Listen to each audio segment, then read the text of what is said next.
YS Jaganmohan Reddy గారు మీరు మారరా అండి? ప్రతిసారి నేను ఇది చేశాను అది చేశాను అని చెప్పుకుంటూ ఉన్నారు. మీరు గత 5 ఏళ్ల కాలంలో అసలు ఏం చేశారు? మీరు చేసిన అరాచక పాలని మర్చిపోవడం కోసమే ప్రజలు ఇచ్చిన తీర్పుని మీరు ఆస్వాదించలేకపోతున్నారు. ఎందుకంటే మీరు అధికారంలో ఉంటేనే ప్రజలంతా బాగుపడిపోయారు, రాష్ట్రం అభివృద్ధి సాధించేసింది అని చెప్పి మీకు మీరు ఫీల్ అవ్వడం కాదు, ప్రజలు ఫీల్ అవ్వాలి. ప్రజలు అలా ఫీల్ కాలేదు కాబట్టే మార్పు కోరుకున్నారు. ఆ మార్పు తీసుకొని మొన్న 2024 ఎన్నికల్లో చూపించారు. ఆ విధంగా కూటమి ప్రభుత్వం అధికారంలోకి వచ్చింది.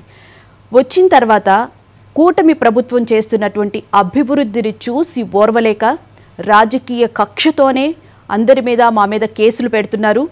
అసలు రాజకీయాల్లో విలువలు విశ్వసనీయత లేదు అని చెప్పి మీరు వచ్చి మాట్లాడిన ప్రతిసారి ఈ అంశం గురించి ప్రస్తావిస్తున్నారు. అసలు రాజకీయాల్లో విలువలు విశ్వసనీయత అంటే ఏంటి అనే విషయం గురించి ఒక్కసారి మీరు ఆలోచిస్తే మీరు పదే పదే ఈ మాట గురించి ప్రస్తావించారు. ముఖ్యంగా చూసుకుంటే కనుక ఇక మహానాడు కడపలో నిర్వహిస్తున్న దాన్ని కూడా మీరు చూసి తట్టుకోలేకపోతున్నారు. ఎందుకంటే ఈరోజు 5 లక్షల మందితో భారీ బహిరంగ సభ నిర్వహించడానికి కూడా టీడీపీ ప్రిపేర్ అయింది. అయితే దీన్ని కడపలో మహానాడు పెట్టి నన్ను తిట్టడం కాదు, మీరు ఇచ్చినటువంటి సూపర్ 6 హామీలను అమలు పరచాలి అని చెప్పారంటున్నారు. అమలు చేస్తూ ఉన్నారు కదా, ఇప్పటికే కొన్ని అమలవుతూ ఉన్నాయి. మిగిలిన వాటిని కూడా రేపు జూన్ నుంచి కూడా చేస్తున్నారు, చెప్తూనే ఉన్నారు ఏం చేయబోతున్నారు అనేది. మరి మీ హయాంలో ఏం చేశారు? నేను అన్నీ చేశాను, ప్రజలకు ఇచ్చిన మాటలు అన్నీ నిలబెట్టుకున్నాను అన్న తృప్తి నాకు ఉంది అని చెప్పినండి. ఏ విధంగా తృప్తి ఉంది? అన్ని స్కాములు రాష్ట్రంలో ఏది పట్టుకున్నా, ఏ ప్రొఫైల్ చూసినా స్కాము తప్ప ఇంకేమీ కనిపించడం లేదు. అదా మీరు చేసింది? 99% నేను ఇచ్చిన పనులన్నీ నెరవేర్చుకున్నాను అని చెప్పి మీరు చెప్తూ ఉన్నారు. ఆ తృప్తి నాకు ఉంది అని అంటున్నారు. ఏ విధంగా తృప్తి ఉందో ప్రజలు మీకు చూపించారు. అందుకే మీకు 11 సీట్లతో ఎలా తృప్తిని ఇవ్వాలో వాళ్ళకు అర్థమైంది కాబట్టే 11 సీట్లతో మిమ్మల్ని తృప్తిపరిచారు. మరి ఏం చెప్పదలుచుకున్నారు? అదేమంటే ఇప్పుడు కూటమి ప్రభుత్వము రెడ్ బుక్ పాలన నిర్వహిస్తోంది అని చెప్పని అంటున్నారు. మీరు చేసిన అరాచకాలు అక్రమాల కన్నా ఇదేం పెద్ద ఇది కాదు. లోకేష్ చెప్పింది కేవలం అధికారులు ఎవరైతే సవ్యంగా ప్రవర్తించకుండా వాళ్ళ విధులు మర్చిపోయి వేరే విధంగా చేస్తూ ఉన్నారో వాళ్ళకి మాత్రమే రెడ్ బుక్ అనే విధంగా మాట్లాడటం జరిగింది. దాన్నే వాళ్ళు చూపిస్తూ ఉన్నారు. కానీ మీరు అది ఓర్వలేకపోతున్నారు. ముఖ్యంగా చూసుకుంటే ఇక రాజకీయాల గురించి మీరు చెప్తూ ఉన్నారు, బయటకు వస్తానని చెప్పని అంటున్నారు. మళ్ళీ పగటి కళలు కనే విధంగా మీరు కార్యకర్తలను ఉద్దేశించి మాట్లాడుతున్నారు. టీడీపీ మొదటి నుంచి చెప్తుంది మాకు కార్యకర్తలే బలం అని. ఇప్పుడు మీరు కూడా అదే పాట అందుకున్నట్లు కనిపిస్తోంది. కార్యకర్తలే ముందు, రాజకీయాలతో పాటు అభివృద్ధితో పాటు కార్యకర్తలను కూడా ఈసారి జాగ్రత్తగా చూసుకుంటానని చెప్పి మీరు అసలు ముందు ప్రజల్లోకి రండి. నిజంగా మీకంత దమ్ము ధైర్యం ఉంటే ప్రజల్లోకి వచ్చి అసెంబ్లీకి వచ్చి మాట్లాడి ప్రజల యొక్క సమస్యలు చెప్పిన తర్వాత అప్పుడు మీరు ఏది మాట్లాడినా ప్రజలు కూడా నమ్ముతారు, విశ్వసిస్తారు. అంతేకాని మీరు ఏమీ చేయకుండా మేము గత ప్రభుత్వ హయాంలో అన్నీ చేసేసామని చెప్తే ప్రజలు నమ్మే స్థితిలో అయితే ఎవ్వరూ లేరు. అన్నీ చూస్తూ ఉన్నారు. ఇప్పుడు లిక్కర్ స్కామ్కి సంబంధించి అన్ని విషయాలు బయటకు వస్తున్నాయి. ఎవరిని అరెస్ట్ చేస్తే వాళ్ళు చాలా మంచి వాళ్ళు అని చెప్పి మీరు చెప్తూ ఉన్నారంటే ఇంకా ఏం మాట్లాడాలో కూడా తెలియట్లేదు. సో ఈ అంశాలకు సంబంధించి జగన్మోహన్ రెడ్డి గారు ఏమన్నారు అనే విషయాల గురించి ఇవాళ డిబేట్లో చర్చించుకుందాం. డిబేట్లో పాల్గొనడానికి మనతో పాటు ఉన్నారు ప్రముఖ సామాజిక రాజకీయ విశ్లేషకులు స్టూడియోలో అంకమ్మ చౌదరి గారు, అలాగే టీడీపీ అధికార ప్రతినిధి పుచ్చ విజయ్ కుమార్ గారు, అలాగే రజనీ అడ్వకేట్ జనసేన నాయకురాలు. అందరికీ నమస్తే అండి. Sir good morning. ముందుగా మీకు గుడ్ మార్నింగ్ అమ్మా. సార్ ఏంటి జగన్మోహన్ రెడ్డి గారు పదే పదే ఆయన రాజకీయాలు విశ్వసనీయత గురించి మాట్లాడతారు. ఇక కడప విషయానికి వస్తే మహానాడు అక్కడ నిర్వహిస్తూ ఉన్నారు. టీడీపీ పెట్టిన ఇన్ని సంవత్సరాల్లో ఎప్పుడు మహానాడు అక్కడ నిర్వహించలేదు, మొదటిసారిగా అక్కడ నిర్వహిస్తున్నారు. అయితే అక్కడ నన్ను తిట్టడం కాదు మీ సత్తా, మీరు చెప్తానని అమలు చేయాల్సిన సూపర్ 6 పథకాల గురించి అది అమలు చేసి చూపించండి అని చెప్పి అంటే రకరకాల విద్య గురించి అన్నిటి గురించి ఆయన ప్రస్తావించినట్లు తెలుస్తుంది. అసలు ఏమంటారు? ముందుగా భువన గారు మీకు మహా న్యూస్ యాజమాన్యానికి ఈనాటి ఈ కార్యక్రమంలో పాల్పంచుకుంటున్నటువంటి రజనీ గారికి, విజయ్ కుమార్ గారికి, వీక్షకులందరికీ కూడా శుభోదయం. జగన్మోహన్ రెడ్డి గారు అలా మాట్లాడటం వాళ్ళ కొత్త అయితే ఏమీ కాదు. దాంట్లో ప్రత్యేకత కూడా ఏమంటూ ఏమీ లేదు. నిన్న ఆయన మాట్లాడిన విషయాలు ఈ ప్రభుత్వం అధికారంలోకి వచ్చి కక్ష సాధింపు చర్యగా ఎర్ర పుస్తకం రాజ్యాంగం నడుస్తూ ఉంది, మమ్మల్ని ఎలాంటి ఆధారాలు లేకుండా మా వాళ్ళని అదుపులో తీసుకుంటా ఉన్నారు, ఎప్పుడో క్వార్జికి సంబంధించిన దాంట్లో ఎలాంటి అభియోగాలు లేవని, అక్రమాలు జరగలేదని చెప్పిన తర్వాత కూడా మళ్ళీ తిరిగి దాన్ని అంటే కాకాని గోవర్ధన్ రెడ్డికి సంబంధించి క్వార్జికి సంబంధించి కావచ్చు, ఎవరిచ్చారు అది, ఎవరిచ్చారు?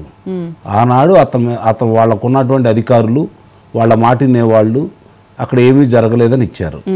అలాగే 26 జిల్లాల కలెక్టర్లు కూడా ఇసుకలో ఎలాంటి అక్రమం జరగలేదని చెప్పని నేషనల్ ట్రిబ్యునల్కి అలాగే సుప్రీం న్యాయస్థానానికి కూడా ఒకే వాక్యంతో అందరూ ఒకే విధంగా వచ్చిందాన్ని సంతకాలు మాత్రమే పెట్టారు. అంటే ఇవన్నీ కూడా ఎవరు చేశారు, ఎందుకు చేశారు, ఎట్లా చేయించారు, వాళ్ళ మనుషులు ఏ విధంగా దోచుకున్నా కూడా వాళ్ళని రక్షించడానికి ఏం చేశారు అనేది 5 సంవత్సరాలు చూశారు జనాలు. చూసిన తర్వాత కదా ఇప్పుడు ఈ అధికార మార్పిడి జరిగిన తర్వాత ఒక్కొక్కళ్ళ మీద ఎవరు ఎంత దోపిడీ చేశారు, ఇసుక దోపిడీ చేశారా, మద్యం కుంభకోణంలో ఉన్నారా, గనులు దోపిడీ చేశారా, లేదంటే వ్యక్తుల యొక్క ఆస్తులు కావచ్చు, వాళ్ళ స్థలాలు కావచ్చు, వాళ్ళ పొలాలు కావచ్చు ఏ విధంగా ఆక్రమించుకున్నారు, దౌర్జన్యంగా లాక్కున్నారు, మరి ఎంతమందిని ఇబ్బంది పెట్టారు, గ్రామ స్థాయి నుంచి రాష్ట్ర స్థాయి వరకు వాళ్ళు చేసిన కార్యక్రమాలు ఏంటనేది ఒక్కొక్కటి బయటకు వస్తున్నాయి. దానికి సంబంధించినంత వరకు ఈ కూటమి ప్రభుత్వం ఈ రోజుకు వచ్చేతలకి అధికారంలోకి వచ్చేతలకి 352 రోజులు అయినా సరే ఎక్కడా తొందరపడకుండా, హడావుడి లేకుండా, ఒకసారి ఒక వ్యక్తి మీద అభియోగం మోపితే సాక్ష్యాధారాలను చూపించేసి కారాగారంలో పెట్టే విధంగా ముందుకెళ్తా ఉంది.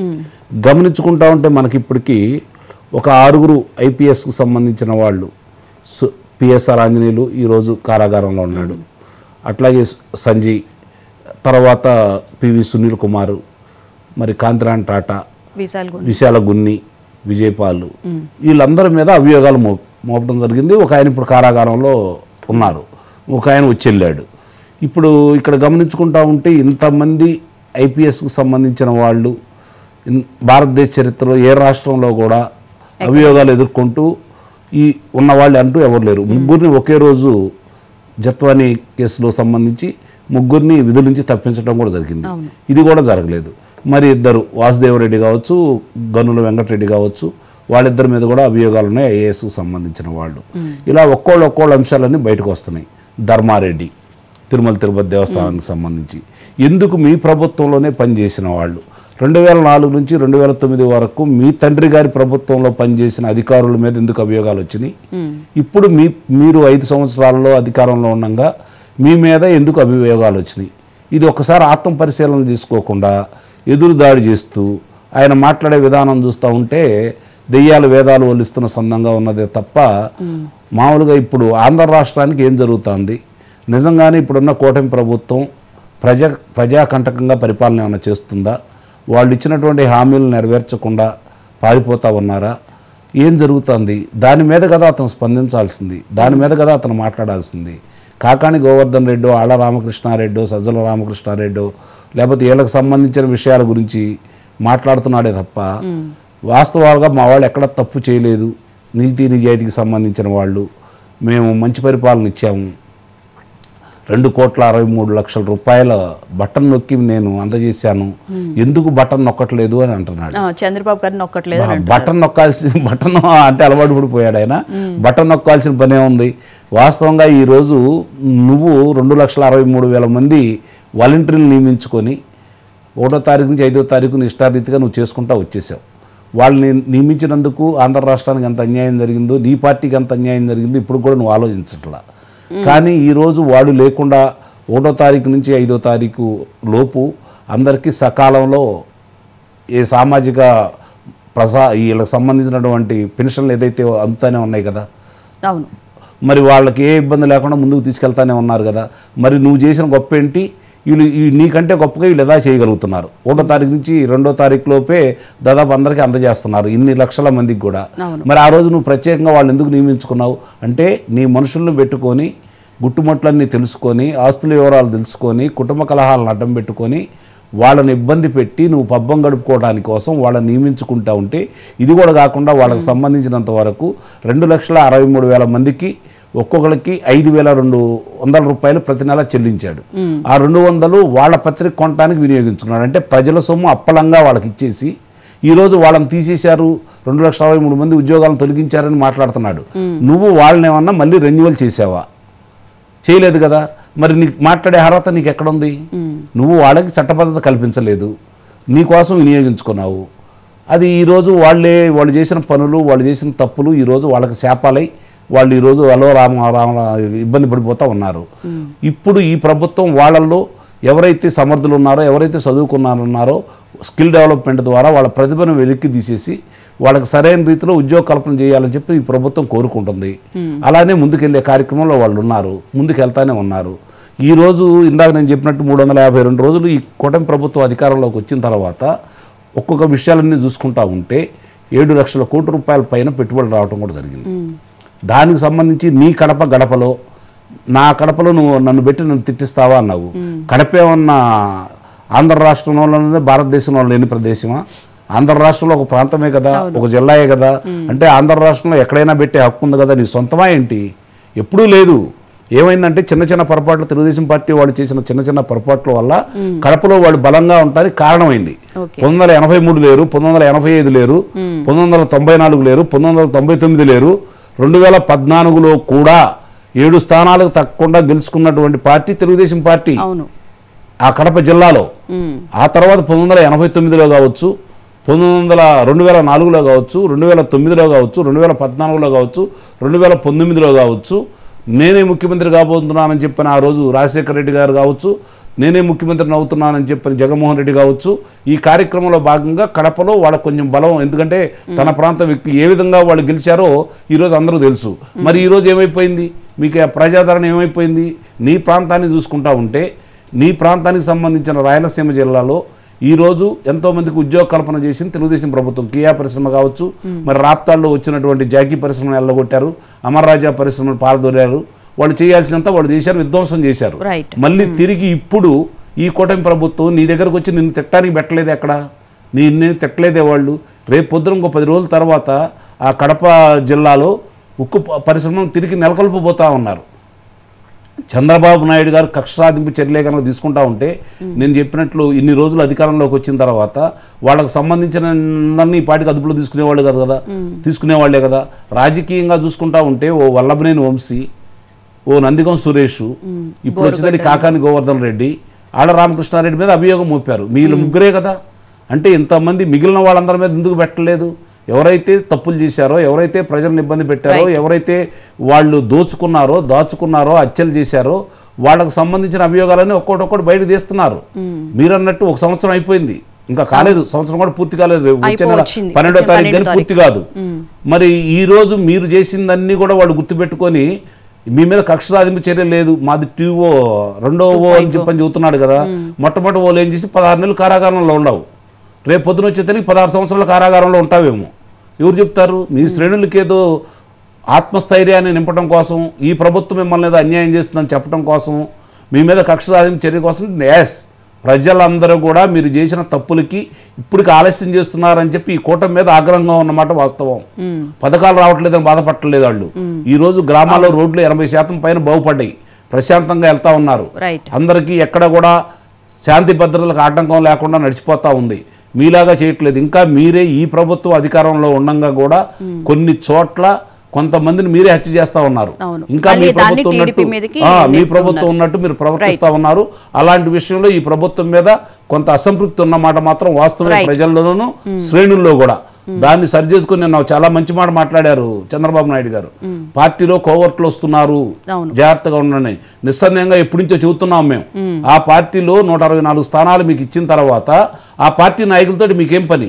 వాళ్ళు పనికి మాలిన వాళ్ళు, ఎన్నికల్లో గెలవలేని వాళ్ళు, వాళ్ళు ఆంధ్ర రాష్ట్రంలో రాజకీయం చేయటానికి అర్హత లేదు అని చెప్పని ప్రజలు ఒక తీర్మానం చేసిన తర్వాత వాళ్ళని మీరు ఎందుకు తీసుకుంటున్నారని చెప్పి మేము గతం నుంచి చెప్తానే ఉన్నాం.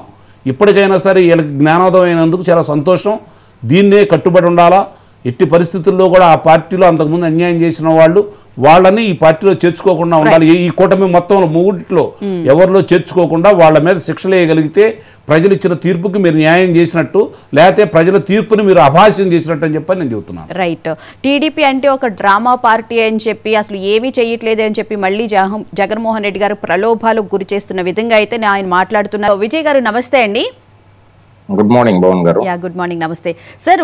జగన్మోహన్ రెడ్డి గారు తనలో ఉన్న అక్కస్ని, ఫ్రస్ట్రేషన్ మొత్తం నిన్న మళ్ళీ తీర్చేసుకున్నట్లు అనిపిస్తుందండి. ఎందుకంటే టీడీపీ అంటే ఒక డ్రామా పార్టీ అని చెప్పి రాజకీయాల్ని చంద్రబాబు నాయుడు గారు భ్రష్టు పట్టిస్తున్నారని, ప్రజాస్వామ్యాన్ని కూనీ చేస్తున్నారని, ఇలా రకరకాలుగా ఆయన ఏదైతే మాట్లాడాలనుకున్నారో అన్ని విషయాల గురించి నిన్న మాట్లాడినట్లు అనిపిస్తూ ఉంది. అసలు సూపర్ 6 అమలు చేయడం లేదు, ఇట్లా రకరకాలుగా ఏమంటారు? గుడ్ మార్నింగ్ భవన్ గారు, ప్యానల్ ఉన్న పెద్దలకి, మహా న్యూస్ చూస్తున్న ప్రేక్షకులందరూ కూడా నమస్కారం. ఫస్ట్ ఆఫ్ ఆల్, ఎలాంటి దొంగలకి మేము సమాధానం చెప్పాల్సినటువంటి అవసరం లేదు. ఫస్ట్ ఆఫ్ ఆల్ ప్రజలకు చెప్తాం మేము, ఎందుకంటే ప్రజలు ఓట్లేసి గెలిపించారు కాబట్టి 93% స్ట్రైక్ రేట్ ఇచ్చారు మాకు. ప్రజలకి సమాధానం చెప్పాల్సినటువంటి అవసరం ఉంది. ఎందుకంటే జగన్మోహన్ రెడ్డి పెద్ద దొంగ, ఆర్థిక ఉగ్రవాది. ఏ విధంగా రాష్ట్రాన్ని దోచేశాడో, తండ్రి హయాంలో ఏ విధంగా లక్షలాది కోట్లు దోచేస్తే 16 నెలలు జైల్లో చెప్పకూడదు తిన్నటువంటి దొంగ. ఇలాంటి దొంగకి మేము సమాధానం చెప్పాల్సినటువంటి అవసరం లేదు. రెండోది, అడిగాడు కాబట్టి ప్రజలకు మేము సమాధానం చెప్తాం మీ మీడియా ద్వారాగా. వారానికో 10 రోజులకో బెంగళూరులో ఉన్నటువంటి ఆ కొంప నుంచి వస్తాడు బయటికి. ఆ కొంప నుంచి వచ్చి ఎవడో రాసి ఇచ్చినటువంటి స్క్రిప్ట్ ముందు పెట్టుకొని 10 మందిని పోగేసుకొని ఏదో సొల్లి కప్పులు చెప్తా ఉంటాడు మీడియా ముందుకు వచ్చి. ఆమె చెప్పేది కూడా అన్ని తప్పులే, ఒకటి కూడా కరెక్ట్గా మాట్లాడాలి. నెత్తిపోకోడి జగన్మోహన్ రెడ్డికి నెత్తి ఉంది, మీ అందరికీ తెలుసో లేదో, ఏం మాట్లాడుతాడో ఆవిడికి కూడా తెలియదు. సో అలాంటి వాడికి సమాధానం చెప్పాల్సిన అవసరం లేదు. ఈరోజు సూపర్ 6 గురించి మాట్లాడుతూ ఉన్నాడు జగన్మోహన్ రెడ్డి. అసలు సంక్షేమం అనేది ఆ స్పెల్లింగ్ మాట్లాడమనండి, సంక్షేమం అనమనండి జగన్మోహన్ రెడ్డి. అది కూడా నెత్తిరిగా మాట్లాడతాడు తప్ప క్లారిటీగా మాట్లాడినటువంటి దాఖలాలు ఎక్కడ కూడా లేదు. ఈ రోజు జగన్మోహన్ రెడ్డి మాట్లాడుతూ ఉన్నాడు సూపర్ 6. తర్వాత కడపలో వచ్చారు, కడప మాట్లాడుతూ ఉన్నాడు. కడప నీ అబ్బ జాగిరి కాదు, రాష్ట్ర ప్రజలది. ఇది రాష్ట్రం, ఎవడబ్బ జాగీరు కాదు. ఏ ప్రాంతం అన్నా కూడా అంటే మేము పులివెందల, మేము కడప మాదే సొంతం అంటే ఎవరిది కాదు, అది ప్రజలది, ఆంధ్రప్రదేశ్ రాష్ట్రం. రెండోది, సూపర్ 6 లో ఇచ్చినటువంటి హామీలన్నీ కూడా మేము నెరవేర్చామో లేదో ప్రజలకు చెప్తాను. ఇప్పుడు ఏదైతే చంద్రబాబు నాయుడు గారు ప్రమాణ స్వీకారం రోజు మొట్టమొదటి సంతకం మెగా డిఎస్సి 16,347 పోస్టులు ఏదైతే ఉన్నాయో రేపు జూన్ లో భర్తీ చేస్తున్నటువంటి పరిస్థితి నిన్న మహానాడులో మా యువ నాయకుడు నారా లోకేష్ గారు చెప్పినటువంటి పరిస్థితి. రెండోది, ల్యాండ్ టైటిలింగ్ యాక్ట్ తీసుకొచ్చాడు ఇదే జగన్మోహన్ రెడ్డి. ప్రజల తాలూకా సొమ్ము ఆస్తులు కొట్టేద్దామని చెప్పి ల్యాండ్ టైటిలింగ్ యాక్ట్ తీసుకొస్తే దాన్ని రెండో సంతకంతో రద్దు చేసినటువంటి పరిస్థితి.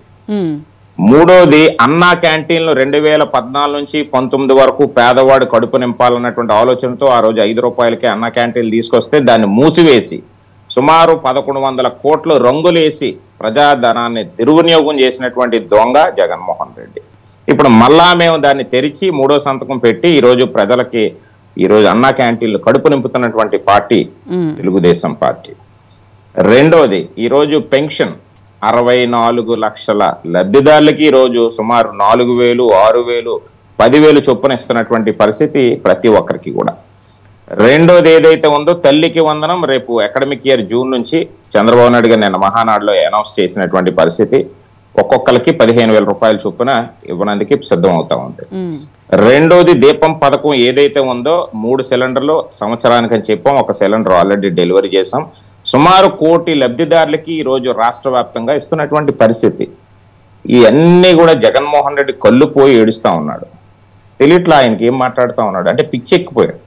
ప్రజలు ఏంటంటే, అరే బాబు నువ్వు వద్దురా నాయన మాకని 2 గోపుల మీద ఇటొక గోప అటొక గోప మీద గేర జల్లలు ఇస్తే 2 వచ్చాయి, అంటే 11 సీట్లు వచ్చాయి. అయినా సిగ్గు లేకుండా మాట్లాడుతూ ఉన్నాడు. ఈరోజు సంక్షేమం గురించి మాట్లాడే ముందు జగన్మోహన్ రెడ్డి చాలా విషయాలు తెలుసుకోవాలి. ఈరోజు రాజకీయ నాయకుడికి వ్యాపారవేత్తకి ఉన్నటువంటి వ్యత్యాసం చాలా ఉంది. ఈ జగన్మోహన్ రెడ్డి అన్నవాడు రాజకీయ నాయకుడు కాదు, వ్యాపారాలు చేసుకున్నటువంటి వ్యాపారవేత్త. ఈరోజు ఏదో ప్రజలు ఆ రోజు తండ్రి అడ్డాన్ని పెట్టుకొని ఓదార్పు యాత్ర అని చెప్పి ఎక్కడెక్కడో జ్వరాలతోనో లేకపోతే మా నాన్న చనిపోయాడు కాబట్టి వీళ్ళు చనిపోయారు వాళ్ళ కుటుంబాన్ని ఓదార్స్తానని చెప్పి దొంగ నాటకాలు ఆడి ఆ రోజు అధికారంలోకి వచ్చాడు. కానీ ఈరోజు 151 సీట్లు ఇచ్చారని వెర్రవీగి రాష్ట్రాన్ని ఏ విధంగా అతలాకుతం చేశాడో మనం అందరం చూసాం భువన్ గారు. ఎందుకంటే రాష్ట్రం 25 సంవత్సరాలు వెనక వెళ్ళిపోయే పరిస్థితి తీసుకొచ్చాడు, అప్పులు చేశాడు. కనీసం ఏది కూడా అంటే ఈయన సొంత జోబులోంచి ఇచ్చినట్టు మీరు చూశారు. గంటకి 10 లక్షల రూపాయలు అద్దెకి తెచ్చుకున్నటువంటి స్పెషల్ జెట్ లో వెళ్ళినటువంటి జగన్మోహన్ రెడ్డి ప్రజాధనాన్ని దుర్వినియోగం చేశాడు. ఈ రోజు మీరు చూసుకున్నట్లయితే భార్యాభర్త ఇద్దరు జగన్మోహన్ రెడ్డి భారతి రెడ్డి గారు ఇండిగో ఫ్లైట్లో వెళ్తా ఉన్నారు. అంటే మేము సామాన్య మానవులాగా అంటే అధికారం ఉన్నప్పుడు ప్రజల తాలూకా సొమ్ము గుత్రాల దుర్వినియోగం చేశాడు. గంటకి 10 లక్షల రూపాయలు అంటే ఎన్నిసార్లు ఎన్ని ఫ్లైట్లు మార్చాడు, ఎన్ని ఫ్లైట్లో వెళ్ళాడంటే ఇది ఎన్ని వేల కోట్ల రూపాయలు దుర్వినియోగం చేశాడు రాష్ట్రాన్ని. అంటే ఇవన్నీ మనం చెప్పుకుంటూ పోతే ఈరోజు జగన్మోహన్ రెడ్డి మాట్లాడే నైతిక విలువలు లేనటువంటి వ్యక్తి. ఎందుకు అంటే ఈరోజు కడపలో కూడా ఈరోజు మేము పెట్టుకున్నటువంటి మహానాడు మీద కూడా చాలా విషయాలు మాట్లాడాడు. ఈరోజు 43 సంవత్సరాల చరిత్ర ఉంది మాకు. ఈ జగన్మోహన్ రెడ్డి లాగా జైలు చరిత్ర ఉన్నటువంటి పార్టీ మాది కాదు. ఆ రోజు విశ్వవిఖ్యాత నట సార్వభౌమ నటరత్న పద్మశ్రీ డాక్టర్ నందమూరి తారక రామారావు గారు స్థాపించినటువంటి పార్టీ. మాకు ఒక ఎజెండా, ఒక ఇజం ఉన్నటువంటి పార్టీ. ఆ రోజు ప్రతి ఒక్కరు అడిగారు, మీరు సినీ యాక్టర్ కదా, మీరు పార్టీని పెడతా ఉన్నారు, ఏ విధంగా నడపగలరు, మీకు ఆలోచన విధానం అంటే నా ఆలోచన పేదవాడికి తిండి పెట్టడం, పేదవాడికి ఇల్లు కట్టడం, పేదవాడికి బట్ట ఇవ్వడం, కూడు గుడ్డ నీడ అన్నటువంటి నినాదానమే నా ఎజెండా అని చెప్పినటువంటి పరిస్థితి. ఎస్, ఇట్స్ ఫ్యాక్ట్ అండి, ఇట్స్ ఫ్యాక్ట్. ఆ రోజు యుగ పురుషుడు ఏ ముహూర్తాన్న పార్టీ పెట్టాడో ఈరోజు మరి ఈ పార్టీ ఈరోజు 43 సంవత్సరాల చరిత్రను పెట్టుకొని ఈరోజు ఆ రోజు మహానాడులో కూడా మొట్టమొదటి మహానాడు పెట్టేటప్పుడు కూడా అప్పుడున్నటువంటి ప్రధాని వాజ్పేయి గారు కానీ ఉప ప్రధాని బాబు జగజ్జీవన్ రావు ఇలాంటి పెద్ద పెద్ద దిగ్గజాలని తీసుకొచ్చి మహానాడు చేసి పండగ చేసుకున్నటువంటి పరిస్థితి భువన్ గారు. ఇలాంటి దొంగకి ఏం తెలిసి చెప్తాను. ఇలాంటి దొంగ ఇప్పుడు తండ్రిని అడ్డం పెట్టుకొని ఏదో పార్టీ పెట్టుకొని ఆ పార్టీ పేరు కూడా ఎవరిదో తెచ్చుకొని పెట్టుకున్నటువంటి దొంగకి ఏం తెలుస్తుందండి పార్టీ తాలూకా చరిత్ర. ఈ రోజు మీరు చూసుకున్నారు మహానాడులో కూడా మాట్లాడుతూ ఉన్నాడు, ఎవడెవడో మాట్లాడుతూ ఉన్నాడు పనికిమాలలో. ఈ రోజు ప్రభుత్వం తాలూకా సొమ్ము మేము పెట్టాల్సిన అవసరం మాకేంటి? ఈ రోజు విరాళాలు వస్తా ఉన్నాయి కోట్లాది రూపాయలు. బాబు గారు కూడా చాలా క్లియర్ గా కూడా ఎక్స్ప్లెయిన్ చేశారు, టీడీపీ ఎప్పుడు ఈ పండుగ చేసుకున్నా పార్టీకి వచ్చే ఫండ్ తోనే చేసుకుంటాము అని చెప్పి కూడా. ఎస్, ఈ రోజు మా మంత్రులు కానీ ఎమ్మెల్యేలు కానీ సామాన్యమైనటువంటి కార్యకర్తలు కానీ ఇతర దేశాల్లో ఉన్నటువంటి తెలుగుదేశం పార్టీ ద్వారా లబ్ధి పొందినటువంటి వ్యక్తులు కానీ ఈ రోజు అనేక మంది ఈ రోజు పంపిస్తూ ఉంటే కళ్ళు పోయి ఏడుస్తా ఉన్నాడు. నిన్న క్లియర్ గా బాబు గారు ఎవరు ఎంత ఇస్తా ఉన్నారు అనేది నేను స్టేజ్ మీద ఉన్నాను, నేను చెప్తా ఉన్నాను క్లియర్ గా ఎవరెవరు రాస్తున్నారో నేను. ఎందుకంటే మా అధ్యక్షుడు పల్లా శ్రీనివాసరావు, నేను గాజువాక కాన్స్టిట్యున్సీ విశాఖపట్నం వాసిగా మావాడు ఇస్తా ఉంటే నేను చూశాను. లిస్ట్ చూస్తే ప్రతి ఒక్కరు ఇచ్చినటువంటి టిక్ పెట్టడం, ఎవరెవరు ఎంత ఇచ్చారో 10 లక్షలు, 20 లక్షలు, 5 లక్షలు అంటే ₹1,00,000, 50,000, ఆఖరికి 10,000 ఇచ్చినటువంటి వాళ్ళు కూడా ఉన్నారు. అంటే మా పార్టీ మా కార్యకర్తలు ఇచ్చినటువంటి నిధులతోనే ఈ పండగ, పసుపు పండగ మేము చేసుకుంటా ఉన్నాం.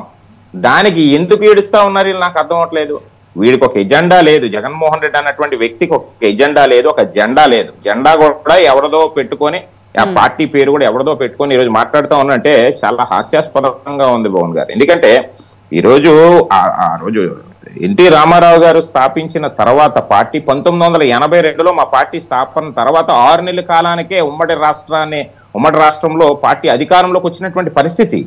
అంటే ఆ రోజు ఒక నమ్మకం, ఒక సమర్థమైనటువంటి నాయకత్వం, ఒక ఎవరైతే యుగ పురుషుడు స్వర్గీయ నందమూరి తారక రామారావు గారు అంటే ఈయన చేస్తాడా లేదని దేశం అంతా కూడా చూసింది భువన్ గారు. ఆ రోజు ఈయన ఎలా చేస్తాడు, ఈయన ఒక సినీ యాక్టర్, ఈ సినిమాలు అంటే రంగు పూసుకొని ఈయన యాక్ట్ చేయడమే తప్ప అసలు రాజకీయ రంగంలో ఎలాగొస్తాడంటే ఆ రోజు ఇందిరాగాంధీ లాంటి వాళ్ళు కూడా ఆశ్చర్యపోయినటువంటి పరిస్థితి. అసలు ఎన్టీఆర్ గారు ప్రజల్లోకి వెళ్ళినంత ఇదిగా వైఎస్ జగన్మోహన్ రెడ్డి గారు ఎప్పుడు వెళ్ళారండి ఆ పాదయాత్ర చేయడం తప్పితే? ఇప్పుడు భువన్ గారు అదే అంటున్నారు, జగన్మోహన్ రెడ్డి ఆఫ్ నిక్కర్లు వేసుకున్న దగ్గర నుంచి నాకు తెలిసి మా పార్టీ యొక్క విధి విధానాలు, మా యొక్క మేనిఫెస్టో కానీ ఈ రోజు దేశంలో ఇప్పటికీ చెప్పుకున్నటువంటి పరిస్థితి ఉంది.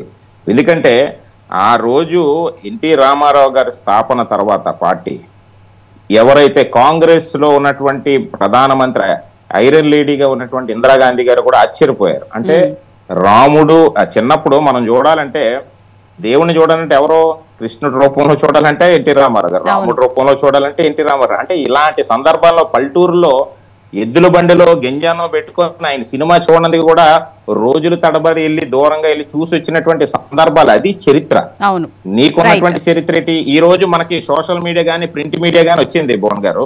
గతంలో ఒకే ఒక రథం ఉండేది, ఎవరికి? ఎన్టీ రామారావు గారికి. హరికృష్ణ గారే దానికి డ్రైవర్, రథసారథి ఆ బండికి. ఆ బండి ఇప్పటికీ కూడా మా పార్టీ ఆఫీస్ లో ఇప్పటికీ కూడా ఉంటది, మా ప్రచార రథం, ఎన్టీ రామారావు గారి ప్రచారం రథం హైదరాబాద్ లో. అంటే ఏదైతే ఆ రోజు సోషల్ మీడియా ప్రింట్ మీడియా లేనటువంటి సమయంలో ఒక పిలుపు, ఎన్టీ రామారావు గారు వస్తున్నారంటే వేలాది కిలోమీటర్లో లైన్ లో నిలబడినటువంటి పరిస్థితి ఆ రోజు ఉన్నటువంటి చరిత్ర మాది. ఇలాంటి దొంగలు వచ్చి ఈ రోజు దొంగ చరిత్రలు పెట్టుకొని ఇలాంటి దొంగలు ఈ రోజు మాట్లాడుతూ ఉన్నారంటే మేము అవన్నీ పట్టించుకోవాల్సిన పని లేదు భువన్ గారు. ఈ రోజు మేము సమాధానం చెప్పాల్సింది ప్రజల కోసం. స్టిల్ నౌ ఈ రోజు కేంద్రంలో ఒక చక్రం తిప్పే మాదిరిగా చంద్రబాబు నాయుడు గారు ఉన్నారు. ఈరోజు చంద్రబాబు నాయుడు గారు ఇచ్చిన హామీలన్నీ కూడా, మేము ఏదైతే ఇచ్చినటువంటి హామీలన్నీ కూడా నెరవేర్చినటువంటి పరిస్థితి. ఈ రోజు నైపుణ్య శిక్షణ ద్వారా స్కిల్ డెవలప్మెంట్ సంబంధించి అదే దాని మీద చంద్రబాబు నాయుడు మీద ఏ విధంగా కక్ష సాధింపు చేశాడో ఈ జగన్మోహన్ రెడ్డి ప్రజలందరూ కూడా తెలుసు. ఆయన చేసినటువంటి తప్పిదాలే ఈ రోజు జగన్మోహన్ రెడ్డికి రైట్. ఓకే రజనీ గారు, గుడ్ మార్నింగ్ అండి, నమస్తే. No doubt at all. Right, okay sir. Rajani గారు, జగన్ 1.0తోనే తట్టుకోవడం చాలా కష్టమైంది, ఇక 2.0తో మేము ముందుకు వస్తాము అని చెప్పి పదే పదే చెప్తున్నారు. వచ్చిన తర్వాత కార్యకర్తలకు ఎక్కువ ఇంపార్టెన్స్ ఇస్తామని చెప్పారంటున్నారు. అంటే రావడం అనే ఒక పగటి కళ్ళ కనడం ఏదైతే ఉందో దాంతోపాటు ముఖ్యంగా చూసుకుంటే పోలీస్ అధికారులని బెదిరిస్తున్నారు. నిన్న మనం తెనాల్లో చూసుకున్నా కూడా కానిస్టేబుల్ చిరంజీవిని కొట్టి, ఆయన ఎవరైతే వీడియో ఏదైతే గంజాయి బ్యాచ్ని పోలీసులు కొడితే దాన్ని కూడా కులం కార్డు తీసుకొచ్చి ప్రజలకి ఏదో చెప్పాలని చెప్పి ప్రయత్నిస్తున్నారు. కానీ వాస్తవికని ప్రజలు చూస్తున్నారు. అక్కడ మహిళా సంఘాల వాళ్ళు అందరూ అక్కడ చిరంజీవి వాళ్ళ భార్యకి సపోర్ట్ చేయడము, ఆమె వచ్చి మీడియా ముందు మాట్లాడడం ఇలా జరుగుతున్నాయి. అంటే ఆయన వెర్షన్ ఏంటో అసలు ఇప్పటికీ ఒక క్లారిటీ అయితే రావట్లేదు. ఏమంటారు? నిజంగా ఆయన ఎప్పుడేం మాట్లాడతాడో బహుశా ఆయన కూడా గుర్తులేని పరిస్థితి అయితే నెలకొంటుందండి. ఎందుకంటే ఇది నేను బాగా మీ అందరికీ గుర్తు చేయాలి. తెలంగాణలో దిశ ఎన్కౌంటర్ కేసు చేసినప్పుడు సిట్ కమిషన్, సిర్పూర్ గారు కమిషన్ ముందు నేనే పొందుపరిచిన.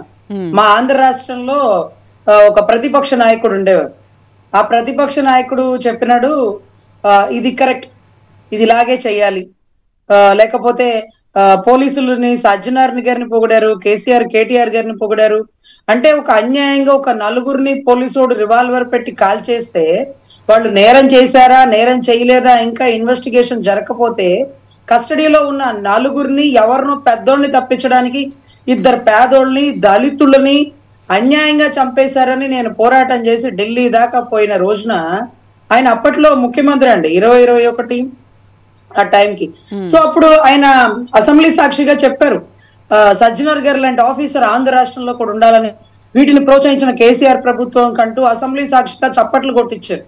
మరి అప్పుడు ఒక అన్యాయంగా బలైపోయారు నలుగురు అని మేము నెత్తి నోరు కొట్టుకుంటుంటే అప్పుడు పోలీసు వాళ్ళకి సభాష్ చెప్పినటువంటి మీరు ఈ రోజు ఒక కానిస్టేబుల్ సెక్షన్ 353 ఐపీసీ ఏదైతే ఒక విధిలో ఉన్నటువంటి పోలీసు అధికారిని నిర్బంధించిన, ఆయన విధులను ఆటంకపరిచిన, అది నాన్ బెయిలబుల్ అఫెన్స్ అండి. మొన్న మధ్య విడుదల రజనీ గారు మీరు వెహికల్ ఎందుకు టచ్ చేస్తున్నారు, మీరు వెహికల్ మీద చేయండి, మీరు ఎందుకు అడ్డగిస్తున్నారు అన్నప్పుడు కూడా ఆమెను కూడా అరెస్ట్ చేయొచ్చు. ఎందుకంటే ఆవిడ పోలీసు వాళ్ళు చేసే విధులకి ఆటంకపరుస్తుంది. గతంలో గోరంట్ల మాధవల్ని ఎత్తుకెళ్ళలేదండి, అదే మాదిరిగా జరుగుతుంది. కానీ ఇక్కడ జగన్ రెడ్డి గారు తప్పు చేసినోడికి కులం కార్డు ఎత్తుతున్నారు. అదే మాకు ఆశ్చర్యం అండి. ఈ రోజు మినిస్టర్లు ఇచ్చేటప్పుడో లేకపోతే పదవులు ఇచ్చేటప్పుడో వీళ్ళు బీసీలో, వీళ్ళు ఎస్సీలో, వీళ్ళ ప్రయారిటీ వీళ్ళకి ఉంది, వీళ్ళ కోటా వీళ్ళకి ఉందని ఇవ్వచ్చు, లేకపోతే వీళ్ళకి డబ్బు ఉంది, వీళ్ళకి బ్యాక్గ్రౌండ్ ఉందని కొన్ని పదవులు వచ్చేయచ్చు. కానీ తప్పు చేసినోడికి కులం ఏంటి, మతం ఏంటి, పార్టీ ఏంటి సార్? చాలా చాలా దారుణం. అంటే ఏంటంటే మేడం, ఈ తెనాలి ఇన్సిడెంట్ చిరంజీవి గారి కానిస్టేబుల్ ఎవరైతే ఉన్నారో అతను కాబట్టి గంజాయి బ్యాచ్ ని అతని మీద దాడి చేసినా తట్టుకోగలిగారు. అదే ఒక చిన్న పిల్లలో, ఒక పెళ్లి కాని పిల్లలో, లేకపోతే ఒక వృద్ధురాలో, ఒక వృద్ధుడో వీళ్ళు ఎవరన్నా ఉంటే వాళ్ళ దాడికి చనిపోయేవారు. వీళ్ళందరూ ఒక బ్లేడ్ బ్యాచ్. అదే రకంగా వీళ్ళ గతంలో చాలా నేరగాళ్ళు, రౌడీ షీట్ ఉన్న వాళ్ళు.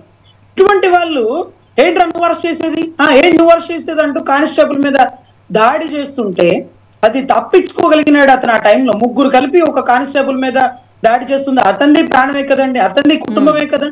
పోలీసులు కాపాడాలంటే మరి పోలీసులను ఎవరు కాపాడాలి? So right to equality article 14 అండి. నాకు అర్థం కాని విషయం ఏంటంటే పేర్ని నాని గారు మాట్లాడే మాటలు ఒక ఎత్తు అయితే, జోగి రమేష్ గారు ఇళ్ల మీదకి వచ్చి దాడి చేసినప్పుడు ఒకటే అనేవారు, నాకు బీసీని, నేను మంత్రిని, నేను అదేంటి ఇంకో శాఖ అంటారు. తప్పు చేసి అగ్రిగోల్డ్ భూములు ఆక్యుపై చేసినప్పుడు ఒక బీసీ వాళ్ళ మీద ప్రభుత్వం దాడి చేస్తుందంట. అరే నువ్వు అగ్రిగోల్డ్ భూములు ఆక్యుపై చేసినావు, దాన్ని దొంగతనంగా రిజిస్ట్రేషన్ చేసుకుని కొడుకు పేరుతో పెట్టినావు, ఇవన్నీ తప్పు అని అడిగితే నేను బీసీని అంటే, ఈవిడ విడుదల రజనీ గారిని అరెస్ట్ అయిపోతుండో లేకపోతే వాళ్ళ పిఏని శ్రీకాంత్ రెడ్డిని అరెస్ట్ చేస్తుంటే బీసీల మీద దాడి అంటుంది. అదే నువ్వు ఓటు అడగడానికి వచ్చినప్పుడు నేను కాపింటి కోడల్ని, కాపుల ఓట్లు వేయండి అంటూ మా చుట్టూ తిరుగుతారే, అదే మరి అరెస్ట్ చేసే మూమెంట్ వచ్చినప్పుడు నీ కులం కార్డు వాడుతున్నావేంటి, తప్పు చేసినప్పుడు కులం ఏంటి అంటే, ప్రజల భూములు ఆక్యుపై చేసిన మీలాంటి వారిని తప్పించమని సపోర్ట్ చేయమని రాజ్యాంగం ఏమైనా చెప్పిందా? అసలు రాజ్యాంగంలో ఏం చెప్పారు? రిజర్వేషన్ కేటగిరీ చదువుకునే వాళ్ళకి ఇంకొంచెం ప్రయారిటీ కల్పించండి, మా బిడ్డలు మీతో పాటు సరి సమానంగా ఉండనివ్వండి అంటూ అంబేద్కర్ గారు రాసుకున్న రాజ్యాంగం అనుకుంటారా? లేకపోతే మా బిడ్డలు తప్పు చేసినా వదిలేసేయండి, ఎస్సీలని బీసీలను అరెస్ట్ చేయకుండా రాసినారా? లేదే. ముఖ్యమంత్రి అయినా ప్రధానమంత్రి అయినా తప్పు చేస్తే కోర్టు పోను ఎక్కర్లో పివి నరసింహారావు గారు సైతం ఒకనొక టైంలో కోర్టు పోను ఎక్కాల్సి వచ్చింది. అరే అసలు చాలా దారుణం ఏంటంటేనండి, నిన్నటి రోజు జరిగిన దుర్ఘటన తప్పే. ఒకవేళ పోలీసు వాళ్ళు అలా నడి రోడ్డు మీద కొట్టడం తప్పేనేమో, ఎన్హెచ్ఆర్సీ నేషనల్ హ్యూమన్ రైట్స్ వాళ్ళు ఊరుకోరు. కానీ వాళ్ళు ఏం చేసినారు? అదే సౌదీలో అయితే కాలు చౌతలు పడేస్తారు. వాళ్ళకి ఆ చట్టం అలా ఉంది. మన భారతదేశం చట్టం తప్పు చేసిన వాడిని కూడా తప్పించుకోండి అయ్యా, పెద్ద పెద్ద కోర్టులకు వెళ్ళండి అనే ఒక చట్టాలు కొన్ని ఉన్నాయి కాబట్టి దాన్ని మేపుతూ 7 ఏళ్లు మేపి తర్వాత ఉరితీస్తారు. కసబ్ లాంటి తీవ్రవాది కూడా భారతదేశానికి సంబంధించిన ఒక అద్భుతమైన అడ్వకేట్ గారిని పెట్టి వాదించిన తర్వాతే ఆయన్ని ఉరితీసినారండి. సో అటువంటి అద్భుత చట్టాలు ఉన్నాయి. ఇది చేయడం ఒకవేళ తప్పేమో, కానీ తప్పు అని ప్రశ్నించే హక్కు నీకెక్కడుంది? అన్యాయంగా 4 బలైపోతే నువ్వు అసెంబ్లీ సాక్షిగా నువ్వు ఏదైతే సజ్జనార్ గారిని తప్పట్లు కొట్టి పొగళ్ళ, కేసీఆర్ గారి ప్రభుత్వాన్ని పొగళ్ళ, అప్పుడు చేస్తే చంపేస్తే తప్పులేదు, కానీ తప్పు చేసిన వారికి చట్టరీత్యా చర్య జరగాలి, ఇది 10 మంది చూడాలి అంటూ రౌడీ షీటర్లని, గంజాయి బ్యాచ్ ని భయపెట్టడం కోసం చేసిన ఘటన ఒకవేళ కావచ్చేమో, తప్పో ఒప్పో, మరి ఏకంగా అది కాదు. నేను 99% ఏదైతే చెప్పానో అన్ని సంక్షేమ పథకాలు అమలు చేశాను అని చెప్పాను ఆయన అంటున్నారు. ఆయన చేసింది ఏంటండి? అసలు కల్తీ మద్యం తాగడం వల్ల ఎంతమంది చనిపోయారు? ఇప్పుడు ఆ లిక్కర్ కేసే కదా ప్రభుత్వం బయటికి తీసింది. అసలు కక్ష సాధింపులు అయితే ఇంకా చెప్పాల్సిన అవసరమే లేదు. అవన్నీ ఎలా మర్చిపోయి మళ్ళీ మాట్లాడుతున్నారు ప్రజల మధ్యలోకి. రాగల రాసులు అవన్నీ చూసుకుని వైసీపీకి టీడీపీకి చాలా వ్యత్యాసం ఉందంటున్నారు. నిజంగానే డెఫినెట్గా వ్యత్యాసం ఉంటుంది, కానీ ఆయన మాట్లాడుతుంది ఆయనకే తెలియని విధంగా మాట్లాడుతున్నారేమో అనిపిస్తుంది. ఏమంటే దీంట్లో పెంచారు అంటే నాకు ఒకటే అర్థమవుతుంది, కూర్చుని తింటే కొండలైనా కరిగిపోతుంది. అకౌంట్ లో డబ్బులన్నింటినీ 10,000 మీకు 10,000 మీకు 15,000 అనుకుంటా పంచుకుంటా పోయాడు, అది కూడా సంవత్సరానికి. కానీ బాబు గారు ఎప్పుడైతే ఒక కంపెనీ పెట్టి ఒక ఉద్యోగం ఇస్తే పని చేస్తూ రూపాయి సంపాదించుకుంటారు. ఇక్కడ అంటే ప్రజల్ని సోమరిలుగా ఎలా చేసినారంటే, రేషన్ షాప్కి వెళ్ళి సరదాగా అవ్వా తాత మాట్లాడుకుంటూ, రేషన్ షాప్ ఎక్కడ ఉంటుందండి, స్టేట్ దాటిపోతుందా, లేకపోతే జిల్లా దాటిపోతుందా, మండలం దాటిపోతుందా, ఆ గ్రామం దాటిపోతుందా, పోదు కదా. మహా అయితే ఈ సందుల వాడు 2-3 సందులు కవతలకి వెళ్ళి తెచ్చుకుంటారు. వాళ్ళు పొలాలకే గెడ్డి మోపులు నెత్తిన పెట్టుకుని వెళ్ళేవాళ్ళు, సరదాగా ఆ నెలలో ఏదో ఒక రోజు పోయి తెచ్చుకుంటారు. కానీ ఎంత సోమరులు తెచ్చారంటే, ఇంటికి వచ్చి సరుకులు అందించేటప్పటికి దానికి అయ్యే ఖర్చు లెక్క తీస్తే అవసరమా? రేషన్ షాప్కి వెళ్ళి సరుకులు తెచ్చుకుంటారుగా. ఈ భారం అంతా ప్రభుత్వం మీద పడట్లే. కరెక్ట్ గా పని చేసుకోవడానికి ఇసుక ఆపేసి, భవన కార్మికులు నోరు కొట్టేసి మీకు సంవత్సరానికి 10,000 ఇస్తున్నానంటే మీకు దారుణం. కరోనా టైంలో ఇంట్లోంచి బయటికి రాని పరిస్థితుల్లో వాలంటీర్లకట ఒక కోచింగ్ సెంటర్ లాంటిది ఏదో పెట్టినారట, ఒక ట్రైనింగ్ అట.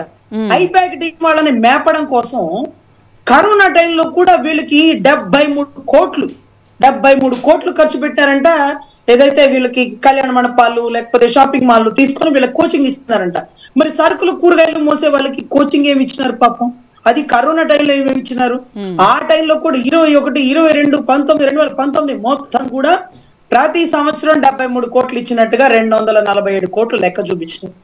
అంటే మీరు ఆలోచించండి, చెయ్యని పనిని చేసినట్టుగా వారి మీద కూడా పడి, అంటే వారి పేరు చెప్పుకొని ఆ సమ్మును కూడా ఖజానా దేశాలు దాటిచ్చేసినారు. సో ఇటు యాక్ట్ పనిచేయదండి, కనీస వేతన చట్టం పనిచేయదు. నువ్వు డిఎస్సి రిలీజ్ చేయలే, కానిస్టేబుల్ ఉద్యోగాలు రిలీజ్ చేయలే, అసలు ఒక కంపెనీ తీసుకురాలే, ఒక పెట్టుబడి లేవు.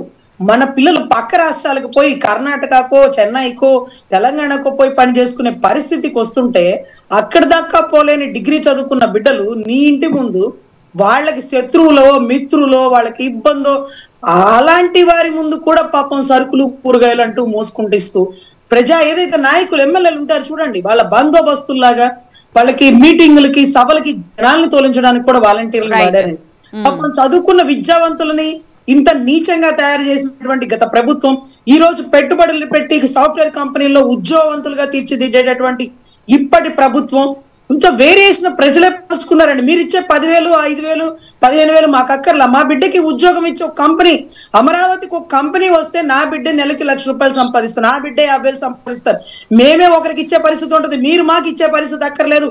పథకాలు కాదు అభివృద్ధి చేయండి, పథకాలు కాదు పెట్టుబడులు తీసుకురండి, పథకాలు కాదు ప్రజలకి రక్షణ కల్పించండి అని ప్రజలు కోరుకుంటున్నారండి. Right, thank you so much Rajani గారు, thank you so much Vijay గారు, thank you so much Ankam Chaudhary గారు డిబేట్లో పాల్గొన్నందుకు. ఇది వాళ్ళ మహా డిబేట్.